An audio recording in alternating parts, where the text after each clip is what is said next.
कैसे हैं दोस्तों। आज हम पार्ट द्वितीय खंड द्वितीय जिसमें हमने आपको अनुच्छेद के बारे में डिस्कस किया था। अनुच्छेद और कौन से अनुच्छेद किस भाग में है और हमारे पॉइंट ऑफ एग्जामिनेशन कहाँ से कैसे आते हैं, तो हमने बताया था आपको कि इसको हम अच्छे से एनालिसिस करने के लिए 3 पार्ट में पेश करेंगे, जिसका पहला पार्ट हमने ऑलरेडी अपलोड कर चुके हैं और दूसरा भाग आज दे रहे हैं। इसको भी आप देखिए और उसके साथ मिला के पढ़िए, जिससे आपके इससे संबंधित जितने भी डाउट हैं वो सब क्लियर हो जाएंगे। आज हम लोग देखेंगे भाग 5 से। हम भाग 1 से लेकर भाग 4 तक प्रीवियस लेक्चर में डिस्कस कर चुके हैं। आज भाग 5 के अंदर हम अनुच्छेद 52 से 151 केंद्र की कार्यपालिका के अंदर अध्ययन करेंगे। केंद्र की कार्यपालिका क्या होती है, कार्यपालिका क्या होती है। हमारे मन में एक सबसे बड़ा क्वेश्चन आता है, कार्यपालिका व्यवस्थापिका न्यायपालिका। कार्यपालिका का मतलब एक ऐसा निकाय जो कार्य करता हो, यानी कार्य करने वाला निकाय। न्यायपालिका मतलब जुडिशरी, न्याय करने वाला। व्यवस्थापिका नियम बनाने वाला। तो कार्यपालिका का जो प्रमुख होता है, इसमें सभी नौकरशाह आ जाते हैं। इसका जो प्रमुख होता है राष्ट्रपति होता है, और राष्ट्रपति इन कार्यों को निर्वहन करने के लिए कैसे किस तरह से करता है, इसके बारे में वर्णन करना है। चूँकि कार्यपालिका का जो प्रमुख होता है वह भारत का राष्ट्रपति होता है, और राष्ट्रपति भारत का प्रथम नागरिक होता है। इसलिए सबसे पहले हम लोग राष्ट्रपति के बारे में एनालिसिस करेंगे।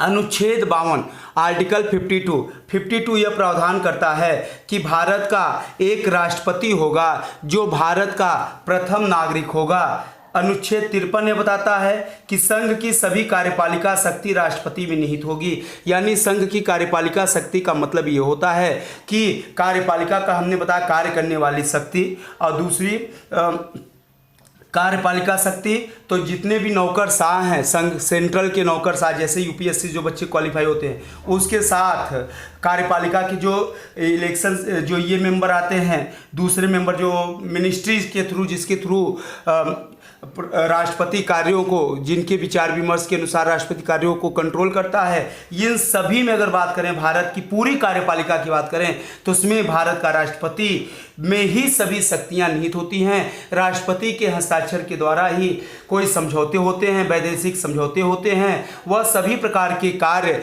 रेगुलेट किए जाते हैं। तीसरी चीज़ें, अनुच्छेद 54, इसमें राष्ट्रपति के निर्वाचक मंडल का उल्लेख है। निर्वाचन मंडल का मतलब क्या होता है कि निर्वाचन मंडल से तात्पर्य है कि राष्ट्रपति के चुनाव में राष्ट्रपति को कौन कौन मत देता है। हम सबको पता है कि राज्यसभा के सदस्य, लोकसभा के सदस्य, भारत के सभी राज्यों के विधानसभा सदस्य। अब देखते हैं हम यहाँ पर, जैसे 2 यूनियन टेरेटरी है, दिल्ली और पांडिचेरी, यहाँ पर भी विधानसभा बना है, तो यहाँ के सदस्य भी राष्ट्रपति के चुनाव में मत का प्रयोग करते हैं। यानी राज्यसभा, लोकसभा, भारत के सभी राज्यों के विधानसभा सदस्य और यूनियन टेरेटरी दिल्ली व पांडिचेरी के विधानसभा सदस्य राष्ट्रपति चुनाव में राष्ट्रपति को मत देते हैं। नेक्स्ट चीज है इसका पहला इंपॉर्टेंस है। अब एक चीज ध्यान रखने वाली बात है, यहाँ पे कौन कौन राष्ट्रपति के चुनाव में वोट नहीं देता, ऐसा करके बहुत बार क्वेश्चन पूछा जा चुका है। तो ध्यान रखना कि राष्ट्रपति द्वारा मनोनीत 12 राज्यसभा के सदस्य और 2 लोकसभा के सदस्य चुनाव में भाग नहीं लेते। कौन कौन भाग नहीं लेते, बताओ जरा।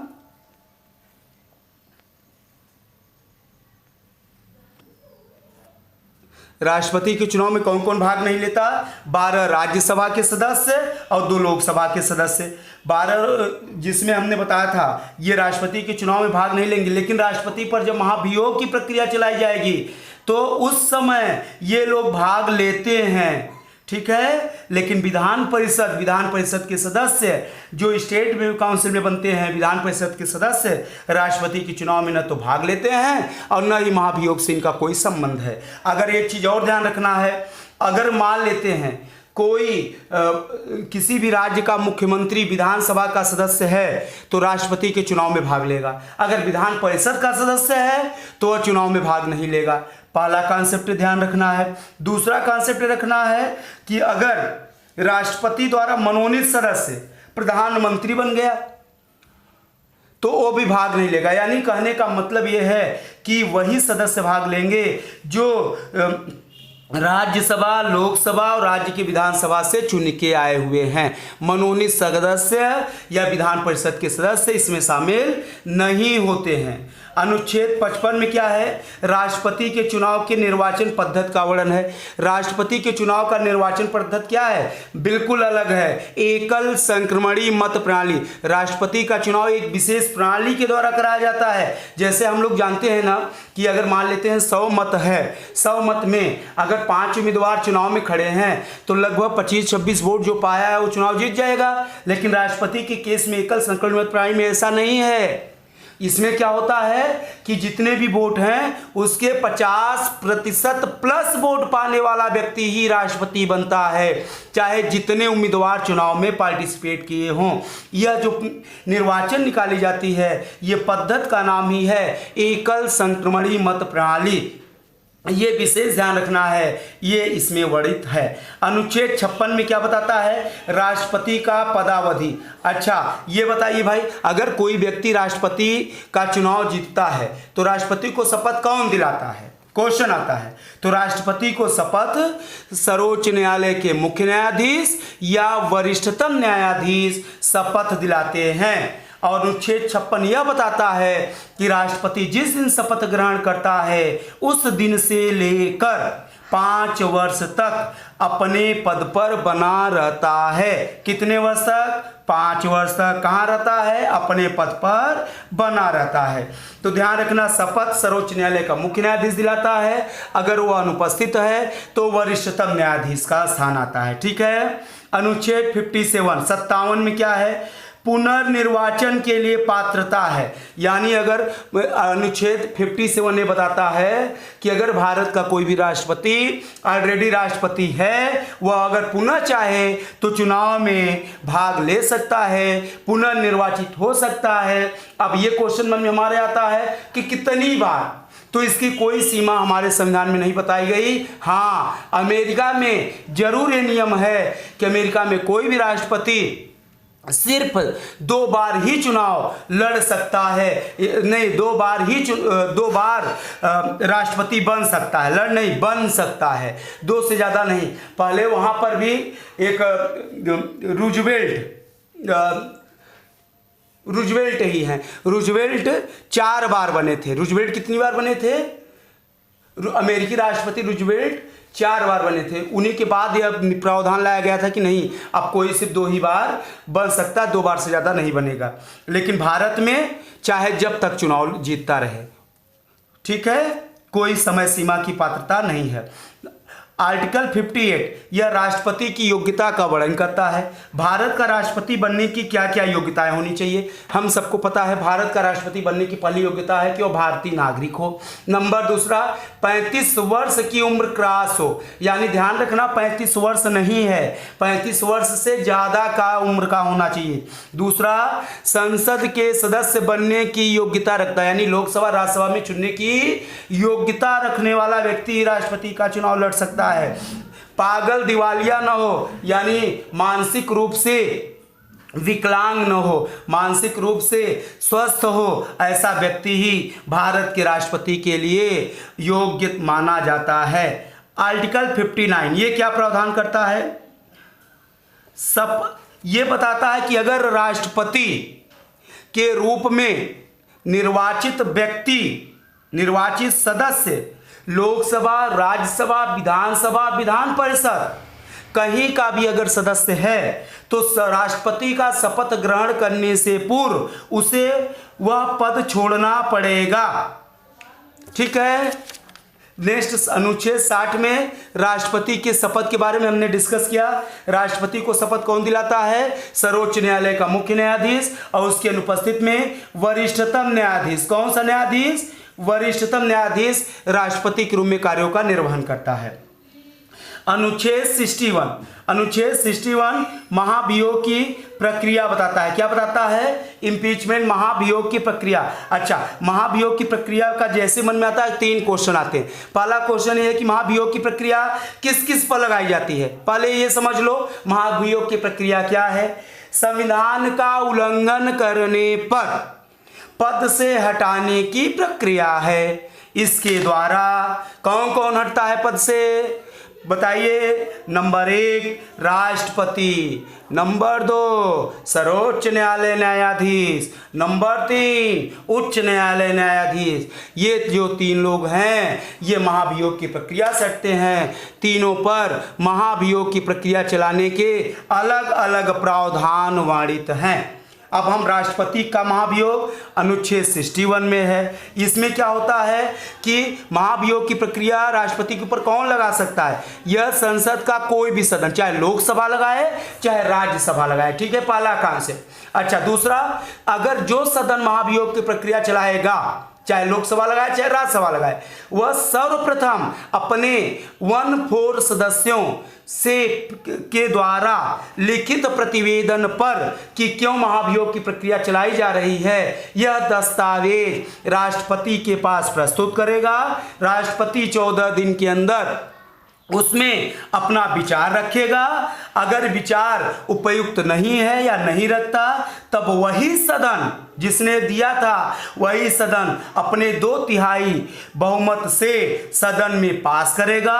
फिर दूसरा सदन राष्ट्रपति के महाभियोग के कारणों की जांच करेगा और जैसे ही जांच पूरी हो जाएगी राष्ट्रपति पद से हट जाता है और महाभियोग की प्रक्रिया कंप्लीट मानी जाती है। ठीक है। अनुच्छेद 62 इसमें क्या वर्णित है? इसमें राष्ट्रपति पद की रिक्ति की पूर्ति के लिए चुनाव कराने का समय, अगर राष्ट्रपति किसी कारणवश पद से हट जाता है तो उसका चुनाव 6 माह के अंदर कराना कंपलसरी होता है, ऐसा वर्णन किया गया है। अच्छा, एक चीज ये मन में आया हमारे, अगर राष्ट्रपति नहीं है तो कौन कार्य करेगा? तो राष्ट्रपति की अनुपस्थिति में उपराष्ट्रपति कार्यों का निर्वहन करता है और उपराष्ट्रपति जब कार्यों का निर्वहन करेगा तो उसे राष्ट्रपति का वेतन भत्ता सभी कुछ प्राप्त होता है। इन केस अगर उपराष्ट्रपति नहीं है तो क्या होगा? उपराष्ट्रपति की अनुपस्थिति में सर्वोच्च न्यायालय का मुख्य न्यायाधीश या अगर वो भी गायब है तो वरिष्ठतम न्यायाधीश राष्ट्रपति के कर्तव्य का निर्वहन करेगा। किंतु ध्यान रहे, राष्ट्रपति के रूप में जो भी कार्य करेगा वो माना तो जाएगा, लेकिन राष्ट्रपति का वेतन भत्ता उसे नहीं प्राप्त होगा। वेतन भत्ता सिर्फ उपराष्ट्रपति को ही प्राप्त होता है। ये हो गया भाई राष्ट्रपति के बारे में बेसिक जितने भी कॉन्सेप्ट थे हमने सब बता दिया आपको। आगे जो भी चीजें मिलेंगी हम वो आगे वर्णित करेंगे। अनुच्छेद 63 की बात करते हैं। इसमें भारत के उपराष्ट्रपति का वर्णन है कि भारत का एक उपराष्ट्रपति होना चाहिए। अनुच्छेद 64 यह राज्यसभा का पदेन सभापति होता है। यानी एक बात ध्यान रखना है कि क्वेश्चन आता है कि कौन सा ऐसा निकाय है कि उसका अध्यक्ष उसका सदस्य नहीं होता, तो ध्यान रखना कौन सा है? राज्यसभा। राज्यसभा एक ऐसी बॉडी है कि इसका जो अध्यक्ष होता है वो पदेन होता है, यानी जो भी उपराष्ट्रपति बनेगा वह राज्यसभा सदस्य अपने आप हो जाता, राज्यसभा अध्यक्ष अपने आप हो जाता है।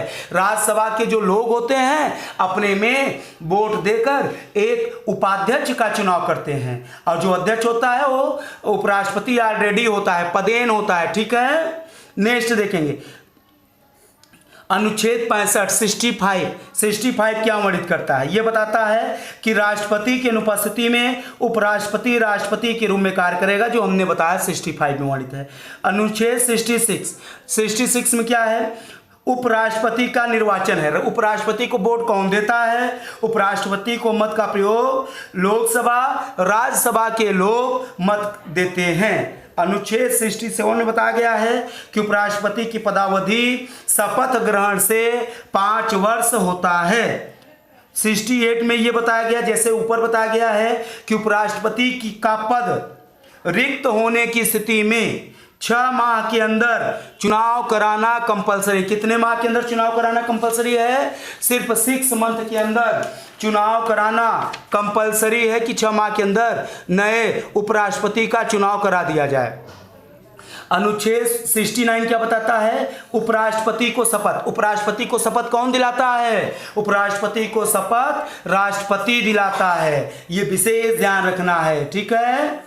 अनुच्छेद 70 में क्या बताया गया है? अनुच्छेद 70 में अन्य आकस्मिकताओं में राष्ट्रपति के कर्तव्य का निर्वहन, यानी कोई अन्य परिस्थिति आ जाए, विषम परिस्थिति आ जाए, उस समय राष्ट्रपति न हो, तब उसके कर्तव्य का निर्वहन करने का अधिकार उपराष्ट्रपति का होता है। अच्छा, एक चीज और है, जब उपराष्ट्रपति राष्ट्रपति के रूप में कर्तव्य का निर्वहन करता है, तो उपराष्ट्रपति के कर्तव्य का निर्वहन उस समय कौन करता है, ये क्वेश्चन आता है। तो ध्यान रखना, उपराष्ट्रपति के कर्तव्य का निर्वहन उस समय राज्यसभा उपाध्यक्ष करता है। ठीक है।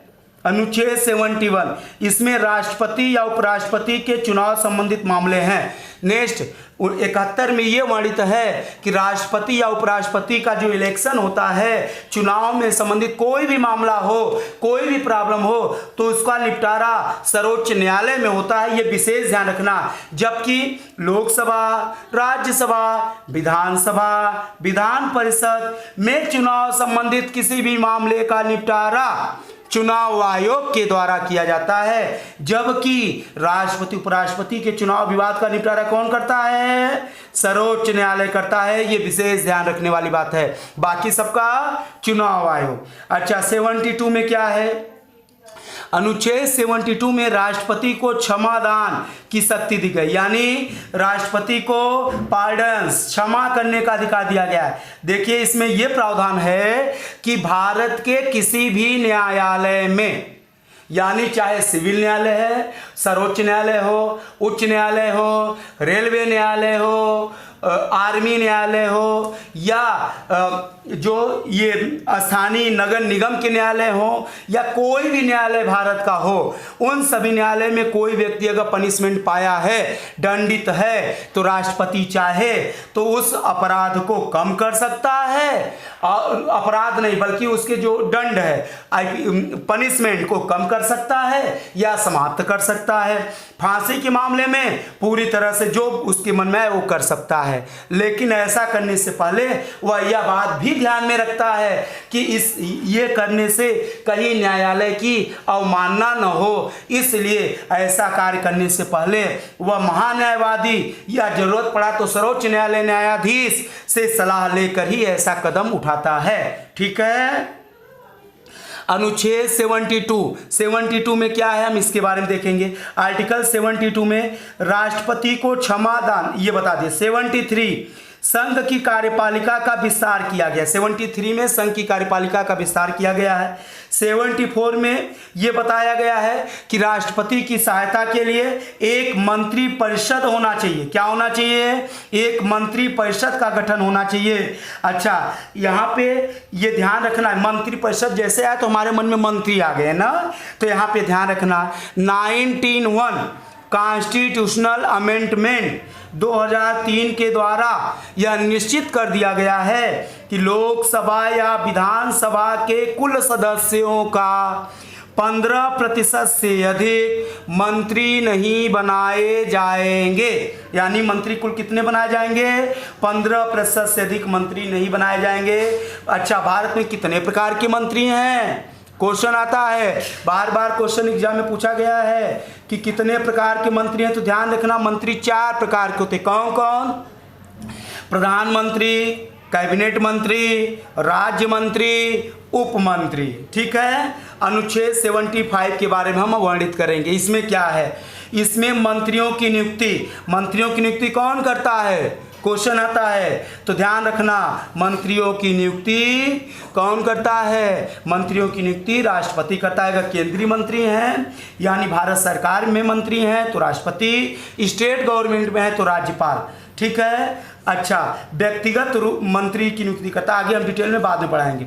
और क्या है, मंत्री का कार्यकाल व वेतन, पेमेंट का वर्णन किया गया है। अच्छा ये चीज़ ध्यान रखना, विधायकों की बात की जाए तो सबसे ज़्यादा विधायकों का पेमेंट कहाँ मिलता है, तेलंगाना गवर्नमेंट देती है। यूपी में कितना मिलता है विधायक का पेमेंट, 1,87,000 रुपये मंथली एक विधानसभा सदस्य का पेमेंट होता है। वही सांसदों का कितना मिलता है, 1,45,000 रुपये मंथली पेमेंट प्राप्त होता है। ठीक है। अनुच्छेद 76 को हम एनालिसिस करेंगे। किसको, 76 इसमें अटॉर्नी जनरल ऑफ इंडिया यानी महान्यायवादी का जिक्र करता है। महान्यायवादी यह भारत का प्रथम विधिक अधिकारी होता है, सर्वोच्च विधिक अधिकारी होता है। यह राष्ट्रपति का प्रमुख परामर्शदाता होता है। इसकी नियुक्ति राष्ट्रपति अपने मन से करता है। यह राष्ट्रपति के विवेक के अनुसार या प्रसाद पर्यंत पद धारण करता है। राष्ट्रपति सामान्यतया सर्वोच्च न्यायालय न्यायाधीश योग्यताधारी व्यक्ति को ही यह पद सौंपता है। यह संसद के किसी भी सदन की कार्यवाही में भाग ले सकता है, देख सकता है, किंतु मत देने का इसे अधिकार नहीं दिया गया है। ठीक है, महान्यायवादी। अच्छा, इसका पीरियड की अगर बात करें तो ये सब कुछ राष्ट्रपति के ऊपर निर्भर होता है। इसके पेमेंट की बात करें तो लगभग सर्वोच्च न्यायालय न्यायाधीश के बराबर इसका पेमेंट दिया जाता है। राष्ट्रपति इसके सलाह को मानने के लिए किसी भी तरह से बाध्य नहीं होता है, विशेष ध्यान रखना है आपको। ठीक है। अच्छा, आर्टिकल 77 में हम देखेंगे। आर्टिकल 77 में क्या है, भारत सरकार के कार्य संचालन का वर्णन किया गया है। 78 में यह बताया गया है कि प्रधानमंत्री का यह दायित्व होता है कि कोई भी सूचना राष्ट्रपति को हमेशा बताता रहे। ऐसा वर्णन कहाँ कहा गया है, 78 में बताया गया है। 79 में संसद के गठन का प्रावधान किया गया है। संसद के गठन का प्रावधान किसमें किया गया है, 79 में संसद के गठन का प्रावधान किया गया है। ठीक है। अब अनुच्छेद 80 राज्यसभा, अनुच्छेद 81 लोकसभा का वर्णन है। हम लोग थोड़ा सा 2 मिनट में राज्यसभा लोकसभा को भी एनालिसिस कर लेंगे। राज्यसभा अस्थाई निकाय है, यानी परमानेंट बनी रहती है, कभी भंग नहीं होती। इसके कुल सदस्य 250 हो सकते हैं, लेकिन 84वां संविधान संशोधन 2001 में यह प्रावधान किया गया था कि लोकसभा, राज्यसभा, विधानसभा सभी के सदस्य 2026 तक निश्चित होंगे, जिसमें राज्यसभा के सदस्य ज़्यादा से ज़्यादा 245 निश्चित किया गया था। ठीक है। राज्यसभा के जो 245 सदस्य बनते हैं, कैसे बनते हैं, इनमें 12 राष्ट्रपति के द्वारा मनोनीत होते हैं और 233 का चुनाव होता है। राष्ट्रपति कैसे नियुक्त करता है, राष्ट्रपति साहित्य, कला, संस्कृत, खेल कूद, मनोरंजन आदि के आधार पर विशिष्ट व्यक्तियों का चुनाव करता है और प्रत्येक 6 सदस्यों का चुनाव प्रत्येक 3 वर्ष पर करता है। ये विशेष ध्यान रखने वाली बात है। दूसरा, 233 सदस्य कैसे आते हैं, पहले भारत की कुल जनसंख्या में 233 का भाग देंगे। ठीक है। एक सदस्य बराबर जितनी जनसंख्या आएगी, उस जनसंख्या में जितने विधानसभा सदस्य यानी विधायक जी जितने विधानसभा सदस्य चुनाव जीते होंगे, वो सभी विधानसभा के सदस्य मिलकर एक सदस्य का चुनाव करते हैं। ठीक है। राज्यसभा क्लियर हुआ होगा आप लोगों का। अब हम लोग लोकसभा की बात करेंगे। लोकसभा अच्छा, राज्यसभा 6 वर्ष के लिए गठित होती है, लोकसभा 5 साल के लिए बनता है। ठीक है। लोकसभा ये हर 5 वर्ष पे भंग होती है, यानी अस्थाई निकाय होती है। इसकी संख्या कितनी हो सकती है, 552 हो सकती है, लेकिन प्रेजेंट में कितनी है, 545 इसकी संख्या है। अच्छा, इसकी संख्या कुल कितनी है प्रेजेंट में, 545 है। अच्छा, लोकसभा का चुनाव डायरेक्ट रूप से होता है। अच्छा, लोकसभा का चुनाव डायरेक्ट होता है, यानी डायरेक्ट मतलब हम लोग वोट दे के चुनाव करते हैं, जबकि राज्यसभा का चुनाव इनडायरेक्ट होता है। ये विशेष ध्यान रखना है। लोकसभा का चुनाव प्रत्येक 5 वर्ष के लिए होता है, जबकि राज्यसभा का चुनाव प्रत्येक 6 वर्ष के लिए होता है। Thank you class. Next lecture में इसके आगे के खंड को हम वर्णन करेंगे और आपसे यह आग्रह करेंगे कि हमारा अगर ये खंड आप पढ़ रहे हैं तो इसके पहले वाला पढ़िए, उसके बाद वाला पढ़िए, जिससे आपके सारे डाउट समाप्त हो जाए। Thank you class. Next lecture में नेक्स्ट मिलेंगे। Thank you.